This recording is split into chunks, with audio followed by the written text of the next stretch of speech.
하기를 부탁을 드립니다. 할렐루야. 모니터 조금 크게 해주시고요. 설명절 잘 보내셨습니까? 맛있는 음식 드셨어요? 세배도 받으셨어요? 세배도 많이. 제 아는 목사님 한 분이 세뱃돈 많이 나갔습니까? 이야, 며느리가 처음 며느리 맞아서 첫 명절이라서 단위가 다르더라. 동그라미 하나 더 붙여서 줬다. 뭐 그런 이야기 하던데, 저는 주일이라서 월요일 날 산소 가서 예배 드리고 왔습니다. 여러분 즐거운 명절 보내신 줄로 믿습니다. 명절은 즐거운 날이죠. 슬픈 명절 그렇게 말하지는 않아요. 아무도 슬픔을 기대지 않고 즐거운 명절, 기쁜 명절을 기대하는데 현실은 그렇지는 않죠. 명절이 되면 기분 좋은 사람도 있고 명절이 되면 슬픈 사람도 있습니다. 누가 슬플까? 실향민들이 있어요. 우리는 분단된 조국, 아직까지 저 북한에 고향을 두고 있는 분들은 평소에는 산다고 열심히 산다고 다 잊어버렸다가 명절 되면 다른 사람들 다 고향 가니까 우리는 고향 못 가니까 이런 슬픔이 있고, 명절 직전에 가족을 잃은 분들은 또 그 명절이 슬프겠다. 이태원 참사 자녀들 잃었던 부모들은 이번 명절이 참 안타까웠겠다. 그런 생각도 하고, 우리 성도들 가운데도 명절 되면 무서운 명절이죠. 제사 지내가야 되고 제사 음식해야 되고, 또 믿지 않는 가족들이 그것 때문에 서로 밀고 당기고. 저도 그런 경험이 있었어요. 엄마 아버지 돌아가셨는데 형님은 제사상을 차려놔서 절을 하겠다 그러고, 저는 또 전도사였을 때인데 안 된다 그러고, 첫 제사 때 굉장히 어려움이 있었어요. 그래서 어쨌든 다른 방에서 제사 지내는 사람은 제사 지내고 예배 드린 사람 예배 드리고, 그래서 식사 자리에 모여서 제가 이런 이야기를 했습니다. 예수 안 믿지만 엄마의 영혼이 구천을 떠드는 걸 형님은 좋아하시겠습니까? 무슨 이야기인데? 이렇게 이야기하더라고요. 저는 하나님 나라에 가서 아브라함의 품에 어머니가 안겨 있는 줄 저는 확실히 믿기 때문에 제사 음식 먹으러 안 와요. 그리고 그 다음 명절부터는 제사 안 지냈어요. 왜? 본인도 부모가 구천을 떠들어온다는 걸 인정할 수 없고 그 싫다라는 거예요. 하나나라 갔는데 그 사실을 못 받아들이니까 그 일들이 일어나는데, 명절이 되면 좋고 즐겁고 이런 날도 있지만 이런 아픔들이 있다라는 거죠. 그래서 우리가 명절에 짝가정을 위해서 기도하는 부분이 필요하고, 제가 왜 2월 특별 새벽 기도에 가족 구원을 위한, 마이크 소리 좀 크게 해주세요 라고 카드를 만들냐면, 이런 아픔을 겪고 있었던 성도들에 관한 이야기를 함께 은혜를 나누고 또 구원받기를 원하고, 그런 아픔들이 사라졌으면 하는 그런 마음들이 이게 포함되어 있다라는 거예요. 예수 믿는 사람들이 명절을 보내고 야 즐거웠다, 신났다, 고마웠다, 거기 있으면 끝나지 않고, 여러분 육적인 명절이 있으면 영적인 명절도 있는 줄로 믿습니다. 왜? 고향 가고 부모 만나는 것, 여러분 이 세상에서만 하는 게 아니고 여러분 하늘나라 영원한 본향이 우리에게 있는 줄로 믿습니다. 그리고 먼저 돌아가신 어머니 아버지 분명히 하늘나라에서 만나고, 우리를 창조하신 하나님만도 만날 것이고, 날 위해 십자가를 지신 예수 그리스도 만날 것이고, 영생 복락 누리는 그런 영적인 복된 날도 있는 줄로 믿습니다. 그리고 육적인 명절에 희비가 있다 그랬잖아요. 기쁜 사람도 있고 슬픈 사람도 있고, 영적인 명절도 희비가 갈릴 거예요. 예수 믿는 사람은 구원받아서 영생 복락으로 나아갈 것이고, 예수 안 믿는 사람은 하늘나라에 들어가지 못할 것이고, 주님 만나지 못할 것이고, 십자가의 은혜 만나지 못할 것이고, 떠나가서 어떤 사람은 착하고 충성된 종으로 칭찬과 박수를 받을 것이고, 어떤 사람은 악하고 게으른 종으로 어두운 데 쫓겨나서 이를 갈며 눈물을 흘릴 것이고, 두 사람이 맷돌을 가는데 한 사람은 불려가고 한 사람은 남아있고, 두 사람의 밭에서 일하는데 한 사람은 남아있고 한 사람은 올라가게 될 그런 영적인 명절이 있다는 사실을 우리가 생각해야 돼요. 그 일이 언제 일어날까 모릅니다. 예수님도 모른다라고 얘기했어요. 그 권한은 오직 하나님께만 두셨는데 그래서 문제가 일어나는 거예요. 이상한 해석이 일어나고 이상한 이단이 일어나고 그래서 고민이 일어나는 게 문제인데 어쨌든 하나님께서 그렇게 하시겠다. 오늘 본문의 내용이 그 내용인데요. 데살로니가 교회에 주의 재림과 그 모임에 관한 일들을 듣고 이 사람들이 염려, 불안, 근심에 빠졌어요. 우주 종말이 온다니까, 주님의 재림이 온다니까, 야, 어떻게 해야 되느냐. 그렇게 불안해하면서 행복한 삶을 살지 못하는 데살로니가 교회를 향해서 사도 바울이 제일 먼저 이런 이야기합니다. 주의 강림과 그 모임에 관하여 마음이 흔들리거나 두려워하지 말라. 1, 2절 말씀이에요. 형제들아, 우리가 너에게 구하는 것은 우리 주 예수 그리스도의 강림하심과 우리가 그 앞에 모임에 관하여 영으로나 또는 말로나 또는 우리에게나 받았다 하는 편지로나 주의 날이 이르렀다고 해서 쉽게 마음이 흔들리거나 두려워하거나 하지 말아야 한다는 것이라. 주의 재림이 임할 것입니다. 주님의 강림의 역사가 있을 것입니다. 우주 종말과 개인의 종말이 올 것입니다 라는 이 소식 앞에 모두가 두려움이 있었다라는 거죠. 그 두려움을 가지고 살아가는 사람들에게 두려워하지 말라 그렇게 말하고 있어요. 우리가 살다 보면 죽음에 대한 두려움이 있어요. 미래가 불투명함에 대한 두려움과 불안이 있어요. 신문에서 국민연금이 고갈된다 그러니까 90년생 되면 하나도 없다 그러니까 그 사람들이 불안해하고 불평을 하기도 하고 그런 기사를 제가 봤어요. 그래서 살아가면서 우리는 늘 두려움이라는 것이 우리에게 일어날 때가 참 많습니다. 근데 지혜로운 성도들은요, 두려움의 실체를 알아야 돼요. 별것 아닐 때가 참 많다라는 거죠. 나는 여러 번 두려움을 느끼는데 그 두려움을 자세히 보면 진짜 두려워할 것은 한두 가지밖에 없고 나머지는 그냥 쓸데없는 두려움이에요. 어리석은 참새는 허수아비를 보고 도망을 가지만 지혜로운 참새는 허수아비가 세워지면 익은 곡식이 저 주변에 있구나 그렇게 생각한다라는 거예요. 독일의 판제와 슈테그만 박사가 두려움의 비용에 관한 사진 하나 보여주세요. 이야기를 했어요. 독일에 두려움의 비용이 있다 그런 논문을 썼는데 독일 사람들이 두려움 때문에 지출하는 비용이 1년에 80조 그렇게 이야기합니다. 두려우니까 불안하니까 마신 술값이 30조, 수면제 약품 비용이 15조, 불안 때문에 능률이 떨어진 손해가 20조, 두려움으로 생긴 병으로 인한 치료 금액이 8조 이렇게 조 단위예요. 두려워하지 아니하면 이 돈 안 써도 되는데 두려움 때문에 생긴 질병과 비효율성과 여러 가지 때문에 이 많은 것들이 소비되고 있다라고 주장한 사람도 있다라는 거예요.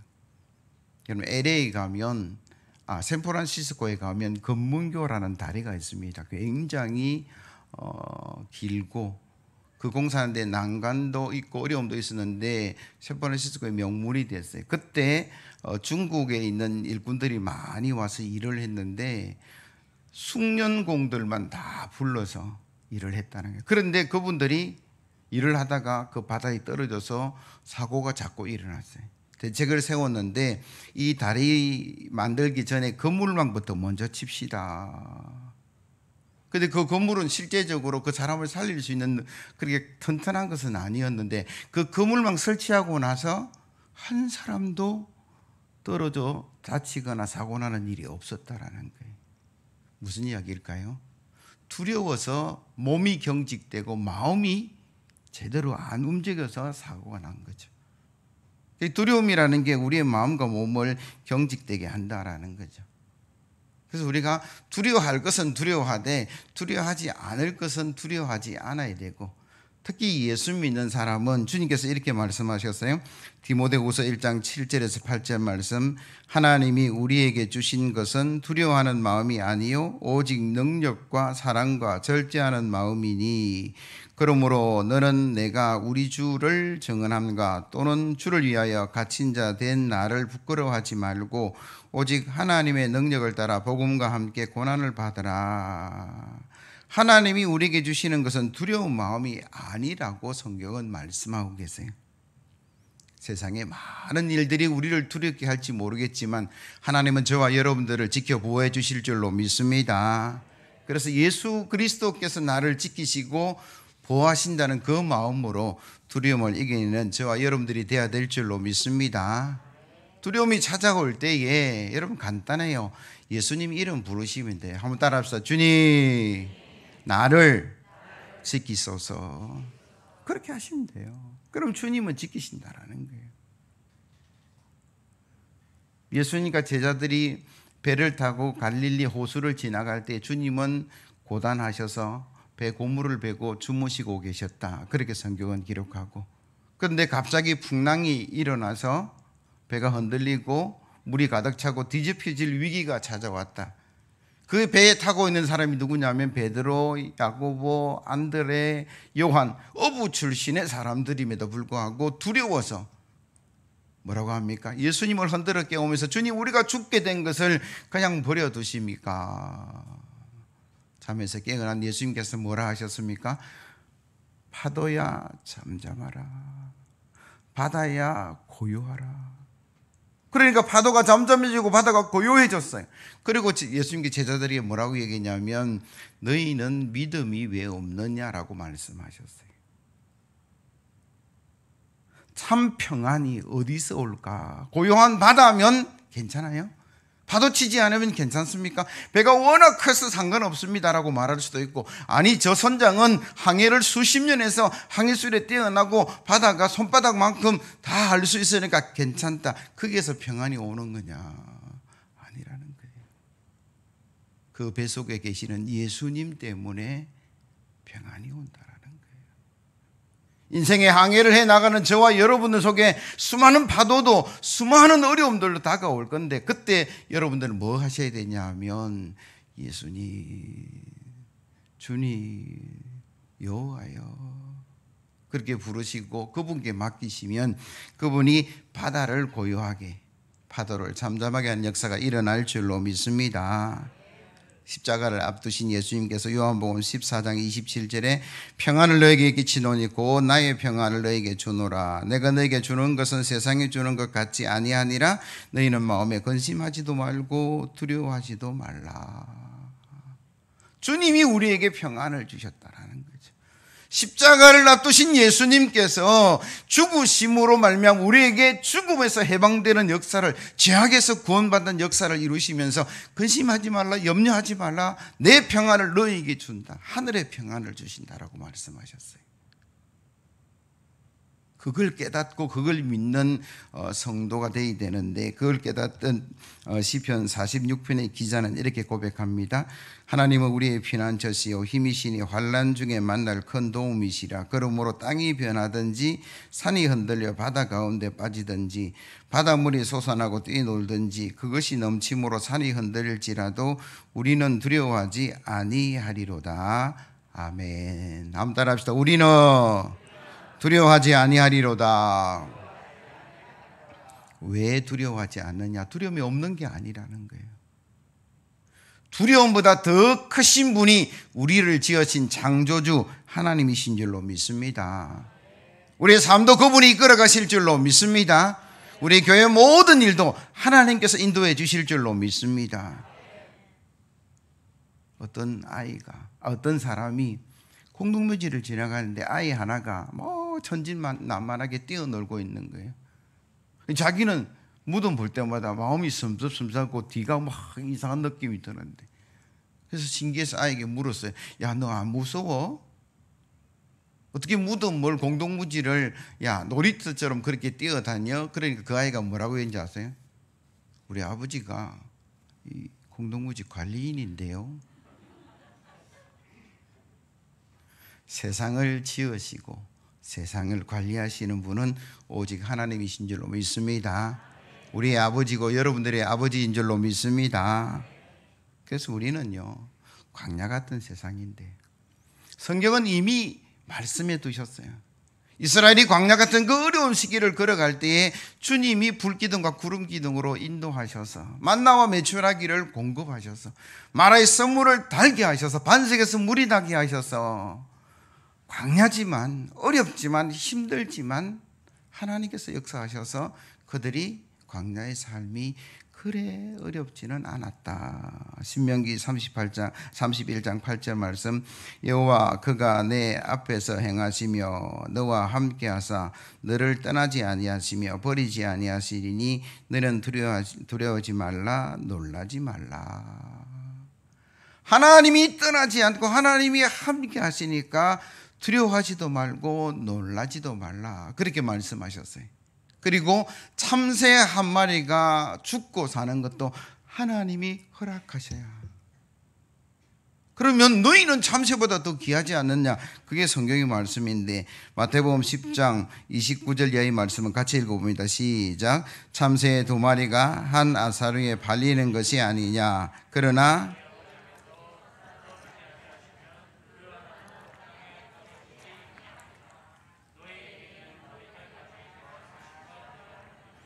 두려워하지 말라. 너희는 많은 참새보다 귀하니라. 아멘. 여러분, 성경에 두려워하지 말라라는 말이 몇 번쯤 기록되어 있을까요? 366번입니다. 제가 컴퓨터 검색해 보니까 360몇 번 더 나오던데 360몇 정도는 나와요. 1년 365일보다 하루 더 많습니다. 이 의미가 무엇일까? 매일매일 두려워하지 말라는 거예요. 어떤 상황 가운데서도 두려워하지 말라. 그게 성경의 말씀입니다. 진짜 두려워할 것만 두려워하고 나머지는 두려워하지 마셔야 되는데, 진짜 두려워할 게 뭐냐? 마태복음 10장 28절에 몸은 죽여도 영혼은 능히 죽이지 못하는 자들을 두려워하지 말고 오직 몸과 영혼을 능히 지옥에 멸하시는 자를 두려워하라. 예수 믿는 사람이 두려워해야 될 것은 하나님 말씀을 떠나가는 것, 하나님을 버리고 우상을 섬기고 제약으로 지옥으로 향하는 그게 무서워야지. 세상에 어떤 것은 두려울 때마다 하나님 이름 부르시고 주님 찾으시면 하나님이 해결하시고 역사해 주실 줄로 믿습니다. 그래서 우리가 하나님은 두려워하되 세상의 것들은 주님께 맡기고 그 두려움을 이겨내는 저와 여러분들이 되어야 될 줄로 믿습니다. 하나님 말씀을 붙드는 게 중요하죠. 그 말씀을 붙들면 미혹의 세력에 넘어지지도 않고 흔들리지도 않을 것이다. 여러분 3절 4절 말씀 보세요. 누가 어떻게 하여도 너희가 미혹되지 말라. 먼저 배교하는 일이 있고 저 불법의 사람 곧 멸망의 아들이 나타나기 전에는 그날이 이르지 아니하리니 그는 대적하는 자라. 신이라고 불리는 모든 것과 숭배함을 받는 것에 대항하여 그 위에 자기를 높이고 하나님의 성전에 앉아 자기를 하나님이라고 내세우느니라. 아멘. 하나님께서 미리 말씀해 주셨다라는 거예요. 그래서 우리가 그 말씀을 붙들면 유혹의 세력에 넘어가지도 않고 이단에 빠지지도 않고 두려워하지도 않고 하나님의 때를 기다릴 수 있다. 여러분 구약 성경에 보면 다니엘과 사드락과 메삭과 아벳느고라는 사람이 있습니다. 그들 앞에 포로라는 어려움도 있었고 또 이방 왕들과 이방의 어떤 문화에 대한 부분들의 어려움들도 참 많았어요. 예를 들어서 하나 이야기하면 느부갓네살 왕이 저 평지에 금신상을 하나 세우고 모든 사람들에게 이 낙성시에 와서 절을 해라. 그렇지 않으면 풀무불에 태워 죽일 것이다. 사람들이 다 두려워서 좋아하지는 않지만 어쩔 수 없이 우상 앞에 절을 했다라고 성경은 기록해요. 그때 사드락과 메삭과 아벳느고는 뻣뻣하게 서 있었습니다. 관직에 있음에도 불구하고. 그래서 어떤 사람이 저 사람들은 절 안 하는데요 고발당하고 왕에게 끌려갔어요. 왕이 뭐라고 이야기합니까? 한 번 더 기회 줄 테니까 나팔 소리가 나거든 절해라. 그때 사드락과 메삭과 아벳느고가 뭐라고 얘기했냐면 절 안 합니다. 나는 하나님을 믿습니다. 나는 하나님을 의지합니다. 하나님이 나를 지켜주실 줄로 믿습니다. 풀무불, 그게 두려운 것이 아니라 내가 하나님을 잊어버리는 그게 두렵습니다. 내가 하나님을 의지하지 않는 그게 두렵습니다. 그래? 풀무불에 집어넣어 들어갔어요. 7배나 더 뜨겁게 해서 그 사람을 끌고 가는 군사들이 다 죽을 정도였는데 사드락과 메삭과 아벳느고는 멀쩡했어요. 왕이 밖에서 보니까 3명이 들어갔는데 4명이 왔다 갔다 하는 거예요. 야, 뭐야. 하나님의 천사를 보내서 사드락과 메삭과 아벳느고를 지켜내었다라고 성경은 이야기합니다. 이들이 두려워한 게 7배의 풀무불이 아니었어요. 하나님이죠. 하나님을 잊어버리고 하나님을 저버리고 하나님의 능력을 의지하지 못하는 그걸 그들은 두려웠어요. 어떻게 이런 담대함이 그들 속에 나왔을까? 경험입니다. 경험. 체험이라고 이야기할 수도 있고. 그 이전에 다니엘과 사드락과 메삭과 아벳느고가 바벨론의 포로로 잡혀와서 바벨론화 교육을 받기 시작하는데 왕의 진미가 제공되고 왕의 포도주가 제공되고 그래서 어린아이들이 잘 먹고 잘 자라서 바벨론 교육을 받아서 나중에는 훌륭한 바벨론의 청년으로 어른으로 자라나기를. 그러나 이 사람들은 뭐라고 합니까? 저는 그거 안 먹습니다. 못 먹습니다. 환관장에 나아가서 우리의 마음은 이겁니다. 그리고 환관장이 뭐라고 이야기했냐 그러면 내가 관리자인데 내보다 위에 있는 사람이 나를 야단치고 내 목을 자르거나 내가 어려움을 당하면 어떡하니? 그러니까 그러면 열흘만 한번 시험해 보시죠. 바벨론의 음식과 하나님의 주신 말씀에 기준한 음식 열흘 같이 먹었어요. 근데 결과적으로 율법에 의한 음식을 먹었던 자들이 훨씬 더 건강하고 얼굴빛도 좋고 그러니까 오케이. 그러면 됐어. 세월이 지나고 왕 앞에 섰을 때에 다니엘과 사드락과 메삭과 아벳느고가 10배의 지혜가 다른 사람보다 더 있었다라고 성경은 이야기하고 하나님이 보여주신 미래의 환상과 꿈을 그들이 해석해내는 지혜와 능력을 부여받았어요. 그래서 관직에 올라가고 높임을 받고 부귀영화를 누리는 경험이 그 전에 있었어요. 하나님을 의지하고 말씀을 붙들면 하나님께서 지혜 주시고 지키시고 보호하시구나. 그 경험이 풀무불 앞에서도 하나님을 잊어버리는 그런 일은 없었다라는 거예요. 그래서 저와 여러분들이 이 세상 살아가면서 예배를 드려야 됩니다. 기도를 해야 됩니다. 말씀을 알아야 됩니다라는 게 뭐냐면 그게 하나하나 쌓여서 그 경험이 그 체험이 하나하나 쌓여서 나의 믿음이 되고 나의 능력이 되고 내가 담대히 나아갈 수 있는 그런 밑바탕이 된다라는 거죠. 그래서 저와 여러분들이 예배합시다, 기도합시다 그러면 참여하시면 좋겠어요. 그날 주신 은혜 하나하나가 쌓이면 그게 능력이 되고 은혜가 될 줄로 믿습니다.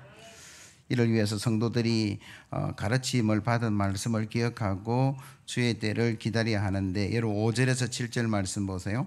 내가 너희와 함께 있을 때에 이 일을 너희에게 말한 것을 기억하지 못하느냐. 너희는 지금 그로 하여금 그의 때에 나타나게 하려 하여 막는 것이 있는 것을 아나니 불법의 비밀이 이미 활동하였으나 지금은 그것을 막는 자가 있어 그 중에 옮겨질 때까지 하리라. 아멘. 사도 바울은 데살로니가 교회를 향해서 미리 이야기했어요. 이런 일이 일어날 것이고 저런 일이 일어날 것이고 그러나 그것이 이런 현상과 이런 어떤 전조 이후에 드러날 것이니까 그때를 기다리라. 그때를 기다리는 것은 그 전에 들었던 말씀을 잊어버리지 않아야 그게 가능하죠. 미래학자 에핀 토플러라는 사람이 이런 말을 했습니다. 이제 지구촌은 강자와 약자 대신 빠른 자와 느린 자로 구분될 것이다. 빠른 자는 승리할 것이고 느린 자는 패배할 것이다. 속도에 관한 이야기를 많이 했어요. 속도 그러면 대한민국 사람 빼놓지 않잖아요. 일본이 어려움을 당하고 대한민국이 훨씬 더 나아질 겁니다라는 것은 이 변화에 적응하는 속도의 차이 때문에 그렇게 해요. 우리는 이미 전자결제한 지가 오래됐는데 아직까지 저 일본의 나라는 도장을 계속 찍고 있다, 뭐 이런 이야기들을 해요. 그리고 우리는 굉장히 속도에 민감한 백성이고 민족이죠. 여러분, 속도가 느리면 되게 답답해합니다. 냉장고 사는데 급속 냉동 기능이 얼마나 좋으냐, 그래야 사죠. 음식도 렌즈에 싹 돌려서 먹을 수 있어야 그거 참 좋아합니다. 선거도 끝났는데 끝나자마자 출구조사 결과가 나와야 덜 답답하죠. 상당히 우리는 속도에 엘리베이터 타고 1초, 2초 못 기다려서 다친 버튼 계속 누르기도 하고, 컴퓨터 켰는데 빨리 시작 안 되니까 그거 답답해하고, 버스도 정류소에서 안 기다립니다. 도로에 내려가야 되고, 택시도 마찬가지죠. 뛰어가서 확장동 이렇게 외쳐야만 되는, 우리가 살아가는 세상이 그거죠. 술도 폭탄주가 인기가 있다. 한 방에 취해야 된다라는 거예요.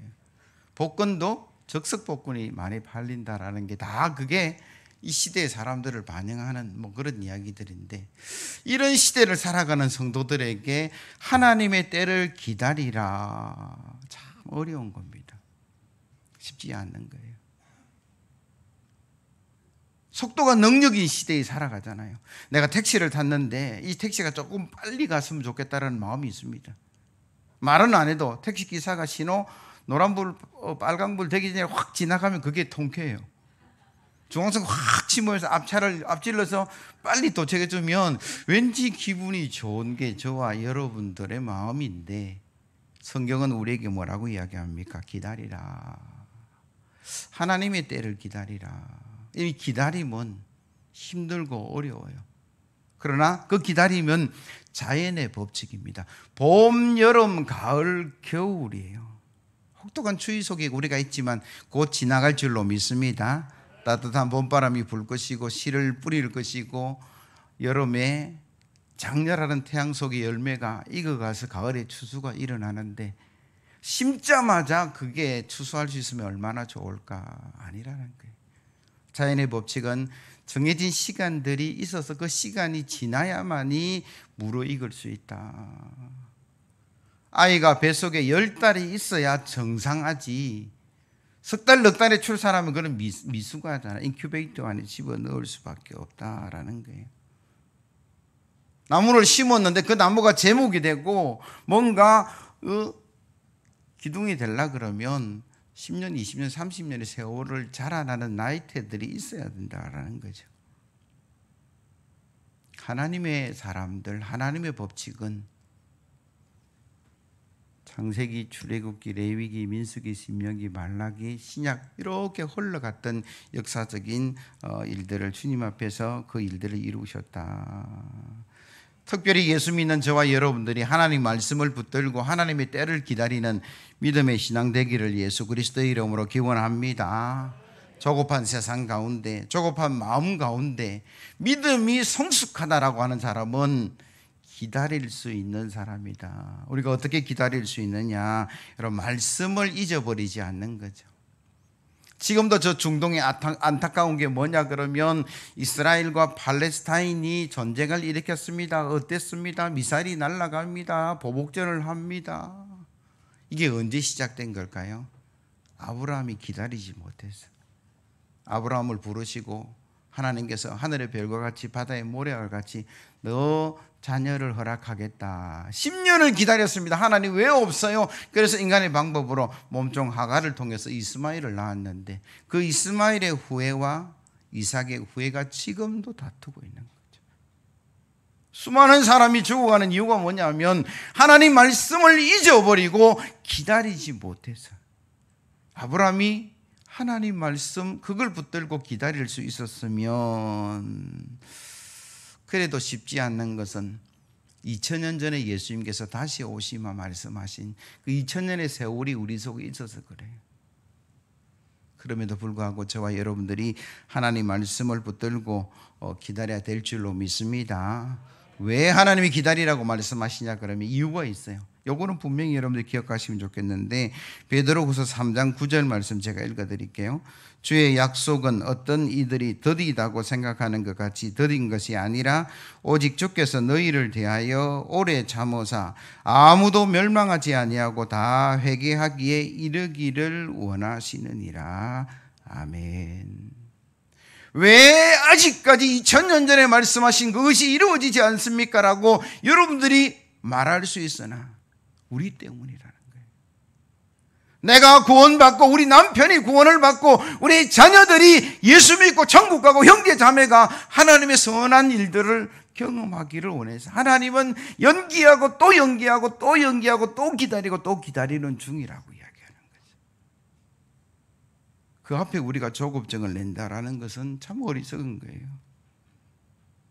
생명을 살리고자 했던 노아는 120년 동안 비를 기다렸다라고 이야기하고 이스라엘을 살려서 출애굽해서 가나안으로 인도하고 그 길을 가기를 원했던 모세는 80세에 부름을 받아서 40년을 기다렸다라고 이야기해요. 훈련받았다라고.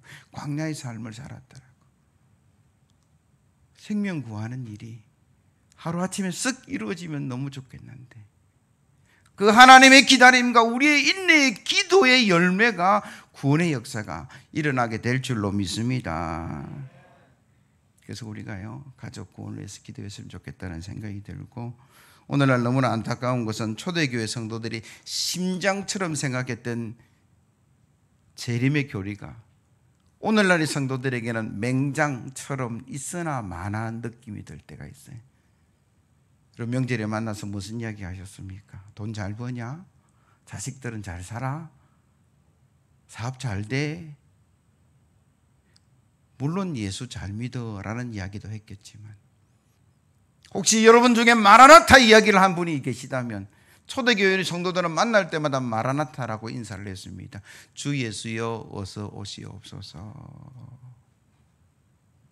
우리 인사 속에 우리 안부 속에 우리는 저 하늘나라는 너무나 멀게 오늘 당장 눈앞의 현실에 먹고 사는 그게 너무나 중요해서 천국도 잊어버리고 형제자매들이 지옥 가는 것도 잊어버리고 그렇게 살아오고 있다면 이 말씀을 통해서 여러분 저도 설교를 준비하면서 생뚱맞다라는 생각을 했어요. 연말 연시도 아니고 고난주간 되는 십자가 앞도 아니고 무슨 1월 마지막 주에 이런 설교를 해야 합니까? 그렇지만 주님께서 저한테 주신 마음이 뭐냐 하면 야 죽고 사는 게 연말만 일어나니? 나이가 들었으면 하늘나라 가니라는 마음이 들어서 아니라는 거예요. 오늘도 하늘나라 갈 수도 있고 내일도 갈 수 있고 나이 많으신 분도 갈 수 있고 젊은 사람도 갈 수 있고 신문 펼치면 부골 안에 대부분이 나이 많은 분이지만 안타깝게도 젊은 사람도 있고 어린 사람도 있고 그게 우주적인 종말이든 개인적인 종말이든 매일매일 일어나고 있다는 사실이에요.